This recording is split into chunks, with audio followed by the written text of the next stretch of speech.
Shalom adik-adik, Shalom. sahabat Shalom. Kak Putri bersyukur kita semua bisa berkumpul lagi bersama-sama di ibadah online ini, di ibadah sahabat ini.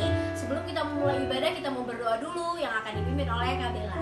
Oke, semuanya kita satu dalam doa, angkat tangannya, tutup matanya. Terima kasih Bapak Yahweh Elohim, Bishem Yeshua Mesia, karena Engkau telah mengumpulkan kami dan kami boleh beribadah di Sabat yang kudus ini. Jamaah adik-adik semua yang mendengarkan dari awal pertengahan hingga akhirnya, agar berjalan dengan baik dan lancar dan boleh mendapatkan berkat di ibadah Sabat ini. Terima kasih Bapak Yahweh Elohim, Bishem Yeshua Mesia, haleluya, amin. Amin. Oke adik-adik semuanya, sekarang kita mau memuji Tuhan bersama-sama. Semuanya sudah siap? Siap. Semangat kan? Semangat. Oke, semuanya bangkit berdiri. Kita memuji Tuhan. Dengar dia panggil nama saya, dengar dia panggil namamu, dengar dia panggil nama saya, juga dia panggil namamu. Ku jawab ya, ya, ya. Ku jawab ya, ya, ya. Ku jawab ya Isa, ku jawab ya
Sahabat Shalom adik-adik, sebelum kita dengerin firman, kita satu dalam doa ya. Semuanya angkat tangannya, tutup matanya, Kakak Vika pimpin dalam doa. Bapa Yahweh Elohim Sevaot Bashem Yeshua Hamasia, Bapa yang kami sembah, Bapa yang selalu baik untuk kehidupan kami. Terima kasih Tuhan, kami ada di tempat kami masing-masing. Kami mau menyiapkan hati kami untuk mendengarkan firman kebenaran-Mu. Berkatilah setiap hati yang mendengarkan, berkatilah setiap hidup kami, agar kami bisa melakukan firman kebenaran-Mu di dalam hidup kami masing-masing. Di dalam nama Tuhan Yesus Hamasia kami berdoa, haleluya, amin. Shalom, sahabat, ini ketemu lagi sama Kakak Vika. Kita mau belajar dari Lukas 18 ayat 1 sampai 8. Kalian ambil kitab sucinya masing-masing, kita baca bareng-bareng ya. Perumpamaan tentang doa. Dan dia pun mengatakan sebuah perumpamaan kepada mereka bahwa seharusnyalah senantiasa berdoa dan tidak menjadi jemu, sambil berkata, di sebuah kota ada seorang hakim yang tidak takut akan Elohim dan manusia tidak ia hormati. Dan di kota itu ada seorang janda dan dia datang kepadanya dengan berkata, belalah aku dari lawanku. Tetapi untuk beberapa waktu ia tidak mau.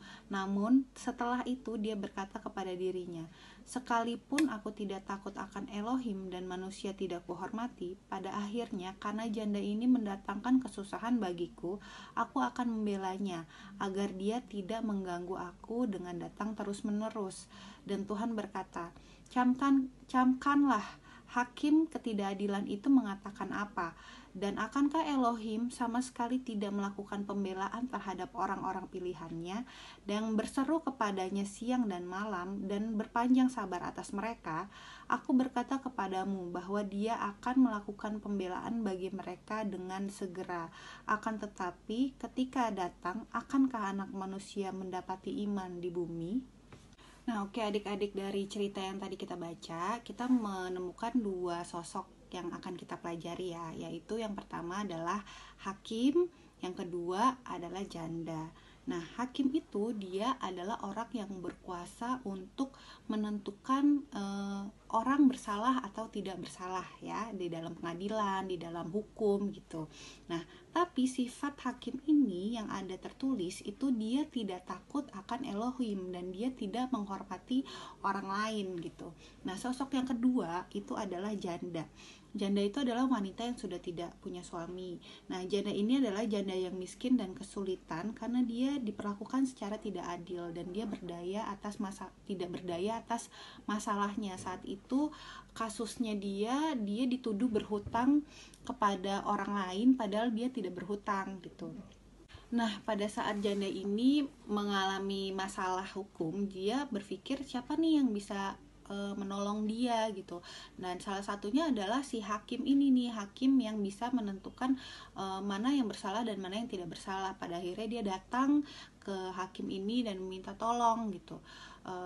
Hakim, tolong saya mau dibebaskan dari segala tuduhan, segala ketidakadilan ini, karena dia menjelaskan lah tuh, maksudnya karena saya sebenarnya tidak berhutang dan lain-lain gitu. Tapi si hakim ini karena sifatnya memang dia tidak takut Elohim, dia juga tidak menghormati orang lain dan tidak pernah menolong orang lain. Jadi pada saat dia dimintain tolong sama si janda miskin ini, selalu diusir dan dia tidak mau menolong si janda ini gitu. Lalu pertemuan berikutnya juga kayak gitu, si janda memohon, hakim yang gak mau nolong, lalu dia diusir 2-3 kali seperti itu terus ya adik-adik. Terus yang terjadi apa? Apakah si janda itu menyerah? Tidak adik-adik, janda itu gak menyerah, tapi dia setiap hari selalu datang, tiap hari selalu memohon. Karena janda itu berpikir, siapa lagi yang bisa menolong saya? Cuman hakim ini yang bisa menolong saya. Jadi dia tekun terus untuk datang, tekun terus untuk meminta tolong gitu. Pada suatu hari si hakim ini akhirnya berpikir gini, kalau misalnya saya nggak tolongin janda ini tiap hari janda ini akan datang ke saya nih, selalu minta tolong, saya keganggu nih lama-lama hidup saya gitu kan. Akhirnya pada suatu hari si janda ini datang ke hakim dengan permohonan yang sama. Tiba-tiba hakim ini mau menemui dia. Lalu hakim ini berbicara kepada janda ini bahwa oke, baik, saya akan menolong kamu, saya akan membebaskan kamu dari tuduhan, saya akan membenarkan kamu di atas lawan-lawan kamu. Jadi kamu sekarang bisa pergi dan kamu boleh menerima kebebasanmu dan tidak perlu lagi datang ke sini gitu ya. Terus sebenarnya janda itu agak terkejut gitu, kok akhirnya dia mau menolong saya ya gitu. Tapi karena dia memang sudah bersuka hati, karena dia udah bebas akhirnya dari masalahnya, terus akhirnya dia mengucapkan terima kasih kepada hakim itu, dan akhirnya dia pulang adik-adik dengan kemenangannya. Nah, dari cerita tadi adik-adik, kita tuh bisa belajar seperti janda tersebut ya. Kadang kita kan mengalami kesulitan, misalnya kalian ada teman yang mengganggu, atau lagi ada keluarga yang kesulitan, atau lagi ada yang sakit, ada kebutuhan yang belum terpenuhi, atau punya perasaan sedih. Jadi kita membutuhkan pertolongan dari orang lain gitu ya. Ini kita diibaratkan sebagai janda yang tadi mengalami kesulitan. Nah, hakim yang tadi kita juga pelajari dalam cerita yang tadi, itu tuh dia yang berkuasa untuk bisa menolong. Seperti Tuhan kan berkuasa atas kehidupan kita. Jadi Tuhan yang bisa menolong kita. Nah, perumpamaannya itu sangat jelas bahwa kita mau belajar seperti janda tersebut yang tekun di dalam meminta, atau tekun di dalam memohon kepada hakim. Jadi kita sama dengan kita, misalnya kita punya masalah, kita harus tekun di dalam doa, kita harus meminta dan datang terus kepada Tuhan untuk Tuhan tolong kita, masalah kita bisa diselesaikan gitu ya.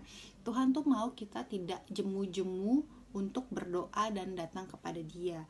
Pada suatu saat masalah hidup kamu tidak bisa kamu selesaikan sendiri, yang kamu lakukan adalah harus seperti janda yang tadi kita pelajari gitu, harus datang memohon terus kepada Tuhan, harus menyebutkan semua permohonan-permohonan itu, dan tidak jemu untuk setiap hari menghampiri Tuhan, datang kepada Tuhan dengan permohonan-permohonan tersebut. Ingat, datangnya jangan ke orang yang salah, tapi kalian harus datangnya kepada Tuhan yang benar, Elohim kita. Terus apakah Tuhan sama seperti hakim itu, Kak? Gitu kan pertanyaannya. Berarti Tuhan keganggu dong sama kita kalau kita datang terus menerus gitu. Akhirnya Tuhan tolong karena terpaksa dong gitu.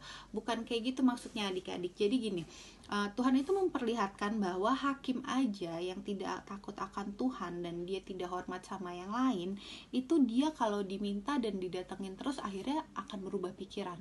Apalagi Tuhan yang mengasihi kita sebagai anaknya. Tuhan itu gak pernah tidak mendengarkan kalian. Tuhan itu tidak pernah jauh dari kita ya. Tuhan itu sangat mengasihi kita. Kenapa kadang-kadang doa itu suka lama? Kita merasa kok lama banget ya saya dijawabnya, kok aku udah berdoa setiap hari dengan permohonan yang sama tapi kayaknya gak ada jawaban Tuhan, kayaknya yang aku pengenin atau aku yang doain belum dijawab-jawab. Sebenarnya itu bukan masalah lama dan tidak dijawab ya adik-adik. Tuhan tuh lebih tahu apa yang kita butuhkan. Mungkin caranya Tuhan menolong kita bukan sesuai dengan apa yang kita pikirin gitu ya, atau waktunya Tuhan itu bukan seperti apa juga yang kita mau gitu.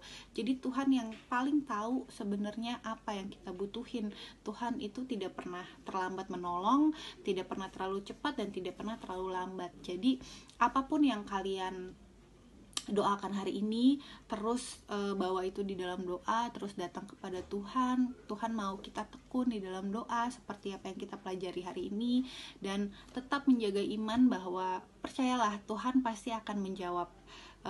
Tuhan sudah berjanji, dan janji itu ya dan amin. Di dalam kitab suci yang tadi kita baca adalah Tuhan bilang, apakah kalau misalnya hakim itu aja mendengarkan permohonan seorang janda tersebut, apakah Tuhan tidak akan mendengarkan doa-doa anaknya? Itu kan gak mungkin ya adik-adik. Jadi kalian harus tetap beriman dan tekun di dalam doa. Setiap apa yang kalian doakan itu pasti Tuhan akan menjawab dan menyediakannya buat kalian. Jadi tetap tekun di dalam doa, tetap percaya bahwa Tuhan selalu ada buat kita, Tuhan selalu menolong kita. Mungkin keadaannya semakin sulit, tapi tetap percaya bahwa pertolongan Tuhan itu luar biasa. Oke, sekarang kita satu dalam doa, kita tutup ibadah kita berdoa. Bapak Yahweh yang luar biasa, terima kasih Tuhan. Kami sangat percaya bahwa setiap doa dan permohonan kami Engkau pasti mendengarkannya. Engkau pasti menjawab dengan caramu yang terbaik, dengan caramu yang ajaib, juga waktu yang tepat untuk setiap kami Tuhan, karena Engkau tahu yang terbaik buat kami.